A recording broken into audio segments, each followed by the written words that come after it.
The Little Prince by Antoine de Saint-Exupéry. Chapter 1. Once when I was 6 years old, I saw a magnificent picture in a book called True Stories from Nature about the primeval forest. It was a picture of a boa constrictor in the act of swallowing an animal. Here's a copy of the drawing. In the book, it said, "Boa constrictors swallow their prey whole without chewing it. After that, they're not able to move, and they sleep through the 6 months that they need for digestion."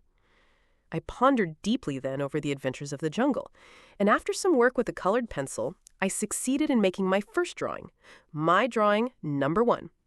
It looked something like this. I showed my masterpiece to the grown-ups and asked them whether the drawing frightened them. But they answered, "Frightened? Why should anyone be frightened by a hat?" My drawing was not a picture of a hat. It was a picture of a boa constrictor digesting an elephant. But since the grown-ups were not able to understand it, I made another drawing. I drew the inside of a boa constrictor so that the grown-ups could see it clearly. They always need to have things explained. My drawing number 2 looked like this. The grown-ups' response, this time, was to advise me to lay aside my drawings of boa constrictors, whether from the inside or the outside, and devote myself instead to geography, history, arithmetic, and grammar. That is why at the age of 6, I gave up what might have been a magnificent career as a painter. I had been disheartened by the failure of my drawing number 1 and my drawing number 2. Grown-ups never understand anything by themselves, and it is tiresome for children to be always and forever explaining things to them. So then I chose another profession and learned to pilot airplanes. I have flown a little over all parts of the world, and it is true that geography has been very useful to me. At a glance, I can distinguish China from Arizona.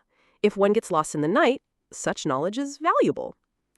In the course of this life, I have had a great many encounters with a great many people who have been concerned with matters of consequence. I have lived a great deal among grown-ups. I've seen them intimately, close at hand, and that hasn't much improved my opinion of them. Whenever I met one of them that seemed to me at all clear-sighted, I tried the experiment of showing him my drawing number 1, which I have always kept. I would try to find out if this was a person of true understanding, but whoever it was, he or she would always say, "That is a hat." Then I would never talk to that person about boa constrictors or primeval forests or stars. I would bring myself down to his level. I would talk to him about bridge and golf and politics and neckties.